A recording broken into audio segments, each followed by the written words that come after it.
Cuando tenemos la cochinilla blanca de tronco, la anterior era la cochinilla roja australiana. Esta cochinilla blanca de los troncos se llama Unaspi citri. También es del orden, lo admito, ahí, lo admito todo. También es del orden Hemiptera, Diaspidae. ¿Cuál es la característica de esta cochinilla? Van a observar, digamos, en la parte de los troncos de las ramas, ese color característico, color blanco, ¿sí? Al tener como encalado, le llamamos. Al ser mucho, en este caso, lo que sucede es que empieza a agrietarse, se empieza a rajar esa corteza. Eh, Continúo, si no, omití más. Ok.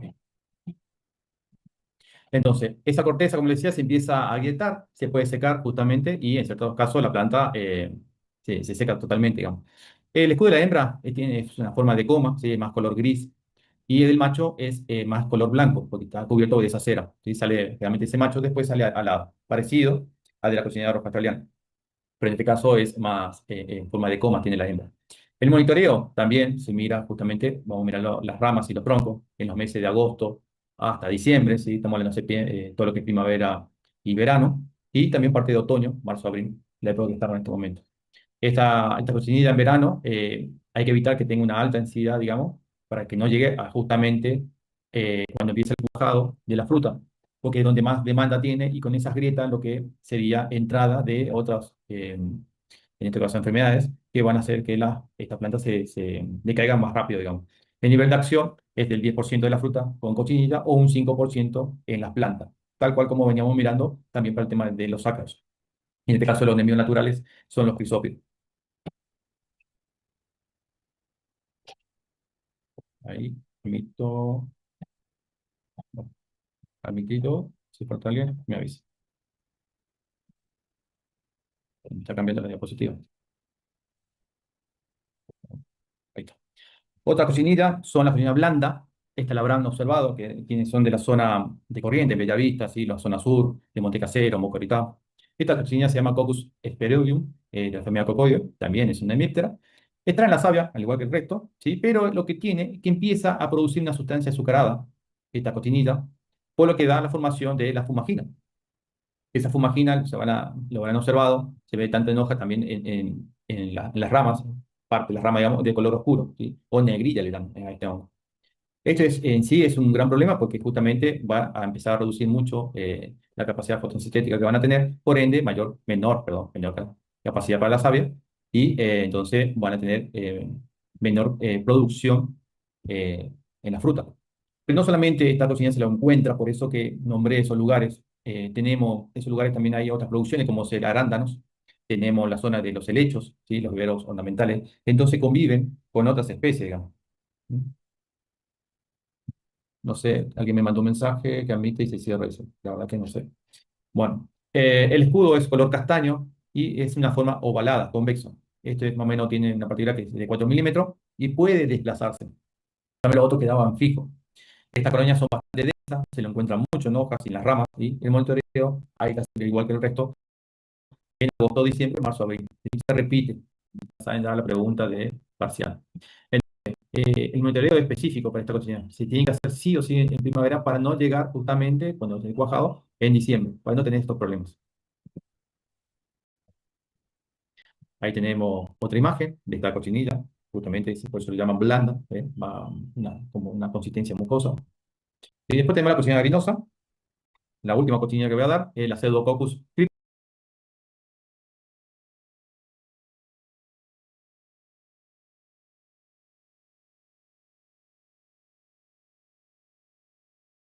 cryptus. Esta cochinilla en sí se ve mucho, nosotros tenemos que trabajar en los viveros.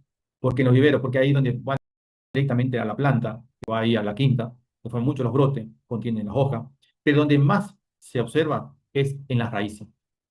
Lamentablemente hay que descalzar o ir viendo esa planta porque ahí desde el cuello para abajo es donde se alojan esta cochinilla, ¿sí? Esta es la cochinilla harinosa, es muy difícil de, de, de controlarla si uno no lo controla, digamos, entonces hay que tener mucho cuidado en el máximo, pues justamente empiezan después a tener problemas en las quintas, ¿sí? Una vez que si continúa esa planta ya está debilitada. La hembra en sí es ovalada, cubierta de esa cera blanca, un cuerpo más amarillento o anaranjado. Y las hembras depositan los huevos ovalado en un saco ovígero, ¿sí? Bien algodonoso, que es lo que le va a dar esa cubierta. Y algunas ninfas van a dar machos alados, por lo cual después se emerge de ese capullo algodonoso. El monitoreo, al igual que el resto, se incrementa en primavera y en otoño, la época que estamos, y hay que ver en el en vez de la hoja de los viveros y también justamente en el cuello de la planta para ver si no están en la raíz. Bueno, ya metí dos chicos más. Es la misma persona, pero bueno, sé que está, no problema. Acá les dejo anotado otras cochinillas, que son la cochinilla roja común, la cochinilla coma, la parlatoria o roja chica, cochinilla del delta, la calanada australiana, dice que puchasi, ¿sí? Tenemos muchas cochinillas para seguir viendo, digamos, lo que conlleva más tiempo, digamos, pero lo voy a ir cargando todos en el aula virtual. Profe, disculpe, por ejemplo, ¿tenemos que saber bien todos los nombres científicos o con que pongamos nombre vulgar o algo de eso? Mira, yo te voy a preguntar de las dos formas, o nombre común o nombre de la especie. Ah, Bien, cuál tema del monitoreo, bla, bla, bla, que lo vengo resonando en cada diapositiva. gracias. Bueno, pasamos, ahí teníamos la segunda etapa que es las cocinillas. Pasamos a lo que es las chicharritas, las cotorritas que le conocen algunos. Acá vamos a ver dos chicharritas muy, muy importantes, que en este caso, este es Dilopterus costalimae. Esta chicharrita es la que transmite, hay otras más, pero esta, la que yo consideré, porque la que yo trabajé en la zona de Corrientes, es la que transmite el CBC, ¿sí? La clorosis variegada de los citrus. Es la enfermedad causada por una bacteria que se llama Xylella fastidiosa. Los síntomas en sí son clorosis en hojas, que, como le dice, es un aspecto como deficiencia nutricional. Ahora lo voy a mostrar en una foto. Puede ser deficiencia del zinc o al boro, ¿sí? Muchos se confunden. Hay una disminución muy importante que eso es sí característico de la fruta. Si van a ver dentro de una misma rama una fruta bien, bien desarrollada y una o dos frutas más pequeñas que sobresalen, digamos. Y generalmente la rama sobresale con dos o tres hojitas con fruta y el resto queda pelado, digamos, es como que sobresale de la copa. Es muy notorio ver esa característica de esa enfermedad. Esta chicharrita, ¿por qué la elegí? Porque es la más grande que la que vemos, ¿sí? Ustedes visualmente la pueden ver desde 8 milímetros, amarillento anaranjado, tiene una ala oscura, deposita los ojos, como dice ahí, en la cara inferior de las hojas, ¿sí? Bien junto a las nervaduras, bien ahí. Y se va alimentando, en este caso, por eso la bacteria Xylella fastidiosa se alimenta del xilema. ¿Sí? Más o menos el ciclo dura 40 días. El resto duraba, que me olvidé decirlo, las 2 semanas, 3 semanas, va a depender de la temperatura y la humedad del momento. El monitoreo se realiza con, en este caso, ustedes ya lo saben, con trampas amarillas adhesivas, ¿sí? Y se hace realmente monitoreo directo porque hay que estar mirando la parte visual para ver en brotes jóvenes donde vamos a encontrar los huevos y generalmente se pueden encontrar los adultos. Ahí está. Esto que le decía, esto es notorio, ¿sí? Donde se empieza a alimentar la chicharrita, es un hemíptero, digamos, picado suctor. Ven cómo van marcando, la diferencia ya empieza a proseguir la clorosis, ¿sí? De los síntomas CBC. Y luego tenemos esto que decía, una fruta bien desarrollada, bien madura y dos frutas pequeñas, ¿sí? Empezamos a encontrar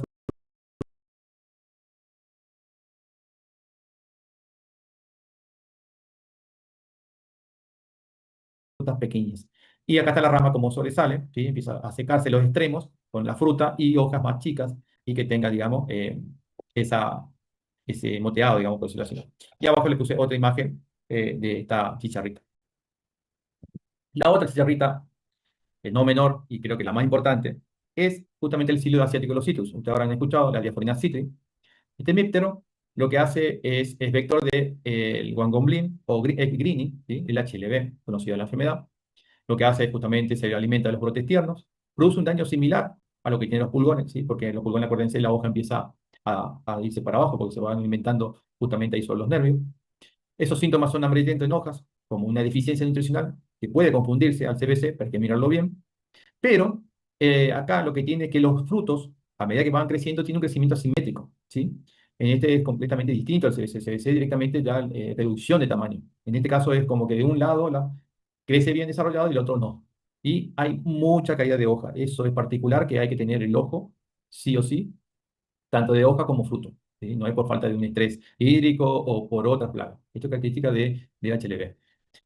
Lo que tenemos en tema de esta deformidad cítrica que no solamente se encuentra en citrus, sino también tiene un hospedante, en este caso un hospedador alternativo, que hay mucho en la zona, en todas las provincias, en todas las ciudades, cada pueblo, que es la murraya paniculata. La murraya paniculata es conocida acá como mirto, ¿sí? Tiene otros nombres, pero acá se lo conoce como el mirto, es ornamental. Además, muchos multiplican esto para los ramos florales en sí. Y ahí es donde se encuentra, que en este caso el organismo controlador, en este caso es el SENASA, empiezan a observar en los brotes estos huevos, como ven en la parte inferior. Luego salen las ninfas. Esas ninfas, a medida que van desarrollándose, se van ahí viendo bien característico el ojo, bien color rojo en sí. Y después sale el adulto, que más o menos tiene la mitad en la otra chicharrita, en este caso tiene hasta un 3 centímetros. Pero lo particular de esta, con el adulto, siempre que se posiciona, tiene un ángulo de 45, siempre que se va posicionando. ¿Cómo lo vemos? Acá de vuelta, los huevos, siempre los huevos lo van a encontrar en los brotes, luego salen las ninfas, también otra característica para observar, donde hay ninfas de Diaphorina city, también tenemos pulgones, ¿sí? Y después salen los adultos. ¿Cómo lo ven el adulto? Parece, a mí me pasó de trabajarlo sin conocerlo, digamos, entonces tuve que hacer el ojo, porque sinceramente no es fácil al principio, pero una vez que uno tiene el ojo, es fácil reconocerlo. ¿Y cómo lo encontramos? Fíjense, cuando sale después ya en su último estado de maduración, de alado, y el alado después tiene esa posición, fíjense en la hoja, de 45 grados. Fíjense acá en los brotes, como lo tiene. Y acá tenemos abajo, fíjense la fruta, que es asimétrica, tiene también una maduración invertida, también característico de la enfermedad de HLB, y las hojas en sí son moteados distintos.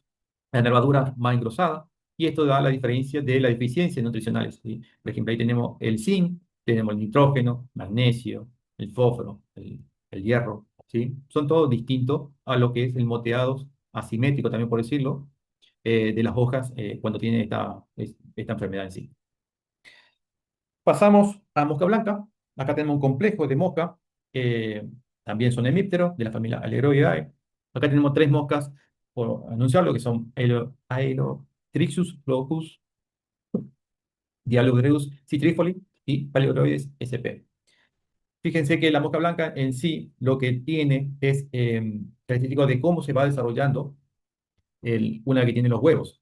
Esta mosca en adulto es un color amarillento limón, con alas membranosas, con escasa nervadura en sí, eso lo habrán visto en clase.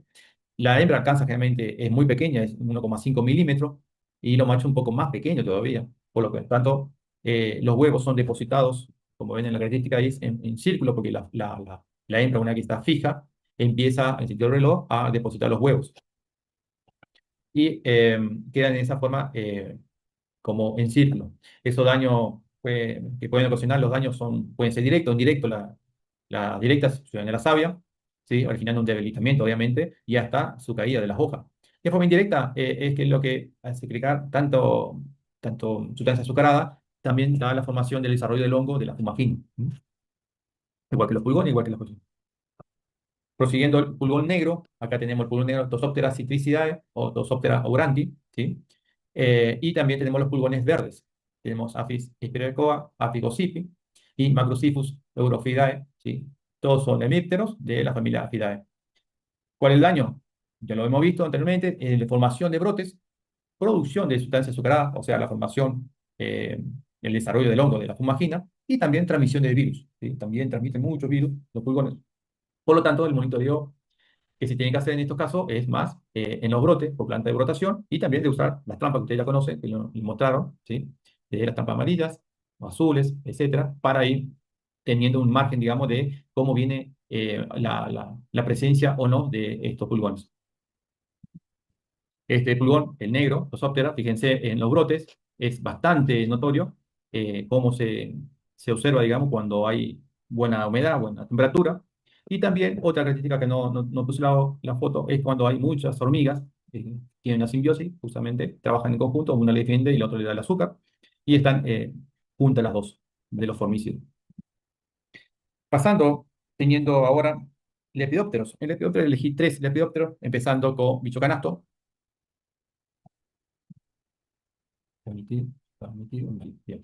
Dicho canasto, tenemos la familia Cichlidae, tenemos Okiticus kirby. Okiticus kirby lo que tiene es que la hembra está en ese saco, en ese canasto, y el macho, una vez que sale, es alado. La hembra, generalmente, una vez que está fecundada, pone sus huevos y cuando salen las larvas salen de ese canasto por sus glándulas de sus salivas, hacen tipo una telaraña, como que quedan colgando, salen de acá, quedan colgando, y el mismo viento le traslada hacia otra posición de la misma planta o en otro árbol en sí. Esto puede ser un problema, digamos, cuando son altas densidades, o sea, los ataques, y que pueden provocar, digamos, daños directamente en los frutos grandes, ¿sí? Estos se alimentan todos son de la parte foliar. Eh, Acuérdense que tiene aparato masticador, y lo cual empieza a alimentarse de poliolo. ¿Me quiere cambiar? Ahí está. Permiso. Me empezó a picar la nariz. Bueno, tenemos otro lepidóptero, creo que alguno ya lo vi en su caja, es Papilotoas, el perro de los naranjos.